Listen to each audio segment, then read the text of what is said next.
Hello, it's Doug the Two-Minute Gardener. Here's a quick one on how to build front yard stairs.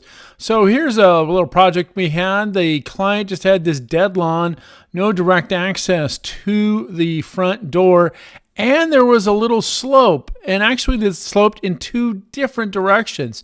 So we addressed the side-to-side slope with retaining walls, which was in the other video, and now we're going to talk about the entry stairs. So here's how we did it. Once we demoed all the grass, we graded it out, and I designed a little curving stairs because she really wanted to add some curves to the house. It was a very boxy house. And so we curved it using these 2x4s for forms. And the way you cut 2x4s into a form that bends is you do these little saw cuts, and that's how you can bend a 2x4 to create these arcs.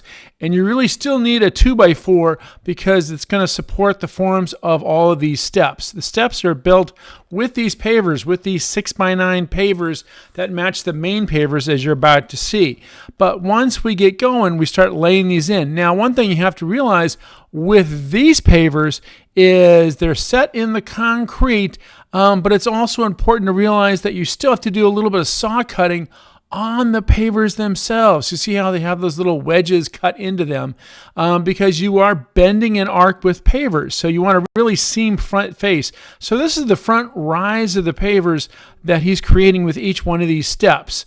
And so it is a tedious process, but if you do want to have really good craftsmanship, as you're going to see in the finished product, you have to carefully do it. And here's that picture, a close-up photo of how we actually wedged the pavers. So every third paver had to have these special wedge in them just to create this gradual arc that you see here with the front steps.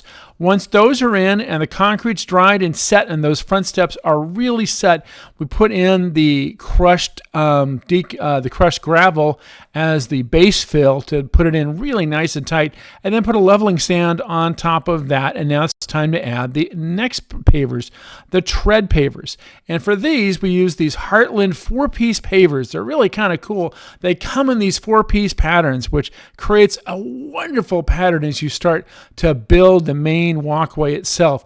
Now, you still have to keep in mind that you want to have a little bit of an overhang. So we still use those 6x9s to overhang. But first you have to lay the field pavers, the main flow pavers, get them out there, and then you go through the tedious process of cutting that same arc. So again, once the arc is established, it gets used again and again and again as we keep cutting a lot of pavers. But the great thing about these 4-piece pavers is that the field went pretty quickly. And again, you lay the field pavers on that leveling sand, get all the way to the edge, make those cuts, and then you add the trim pavers on the far end. Those get mortared into place to create a real stable step. Really important that you understand those edge pavers all have to be mortared into place to get really firm. Notice we're also wiring the steps up for lights, as you're about to see.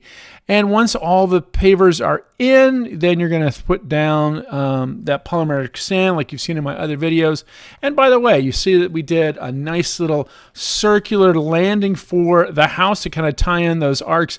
And off to the side, we actually did a concrete patio. And we may ask, why a concrete patio in a front yard? Well, there was almost no backyard to this property, and the client had kids and grandkids close by, and they love to do film projection and movie nights on the side of their garage. So now they have a nice big patio to have 20, 30 people over on the patio to watch movies on the side of the garage on those summer nights. And I've been told, now that we're at the end of summer, it has been a big hit with the neighbors. Well, here's the finished product with the curved steps. The guys did a great job on that.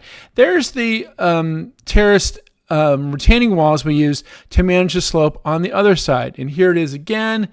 Everything's been washed off and hosed off. It looks just fabulous. Here it is with the full project with the keystone and retaining wall and the other steps. Well, if you enjoyed this video, make sure to hit that like button, share, and subscribe to get more of my garden videos.